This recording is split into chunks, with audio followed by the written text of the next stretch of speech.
Trump Zelensky की तीखी नोकझोंक, सुरक्षा गारंटी पर अड़े जेलेंस्की, ट्रंप ने दिया सख्त जवाब। अमेरिका और यूक्रेन के बीच संबंधों में दरार पड़ती दिख रही है। शुक्रवार रात व्हाइट हाउस में अमेरिकी राष्ट्रपति डोनाल्ड ट्रंप और यूक्रेनी राष्ट्रपति व्लादिमीर जेलेंस्की के बीच सीज फायर और सुरक्षा समझौते को लेकर जबरदस्त नोकझोंक हो गई। यह बातचीत इतनी गर्मा गई कि ट्रंप ने जेलेंस्की को व्हाइट हाउस से बाहर निकलने तक कह दिया। इस पूरी घटना ने अंतर्राष्ट्रीय राजनीति में हलचल मचा दी है। बैठक की शुरुआत तो शांतिपूर्ण हुई, लेकिन जैसे ही सुरक्षा गारंटी और युद्ध विराम का मुद्दा उठा, माहौल गर्म होने लगा। ट्रंप का साफ कहना था कि अमेरिका यूक्रेन को अब और सुरक्षा गारंटी नहीं देगा। जब एक पत्रकार ने यूक्रेन की सुरक्षा पर सवाल पूछा, तो ट्रंप ने नाराजगी जाहिर करते हुए कहा, मैं सुरक्षा की बात नहीं करना चाहता, मैं सिर्फ डील फाइनल करना चाहता हूं। इसके जवाब में जेलेंस्की ने पलटवार किया। उन्होंने कहा, अगर सुरक्षा की गारंटी नहीं होगी तो युद्ध विराम का कोई मतलब नहीं होगा।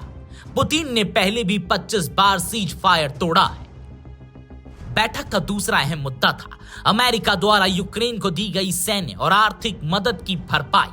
ट्रंप का कहना था कि यूक्रेन को अमेरिका को $500 अरब लौटाने चाहिए और वे इसे $350 अरब पर फाइनल करना चाहते थे। उन्होंने कहा, हमने बहुत पैसा खर्च किया है और अब हमें इसका रिटर्न चाहिए। हम सिर्फ खनिजों की खुदाई करेंगे और अच्छे प्रोडक्ट बनाएंगे।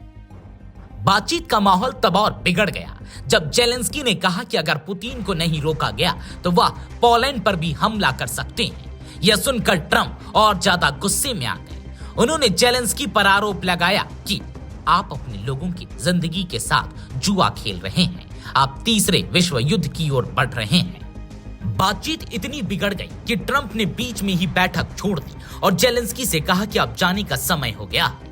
यह अंतर्राष्ट्रीय राजनीति के इतिहास में पहली बार था कि व्हाइट हाउस में किसी राष्ट्राध्यक्ष को इस तरह जाने के लिए कहा गया। अब बड़ा सवाल यह है कि क्या अमेरिका अब यूक्रेन को दी जाने वाली सैन्य सहायता रोक देगा और क्या रूस इस स्थिति का फायदा उठाएगा? दुनिया की नजरें अब अमेरिका के अगले कदम पर टिकी हुई है। दिल्ली से नवोदय टाइम्स पंजाब केसरी के लिए आदर्श झा की रिपोर्ट।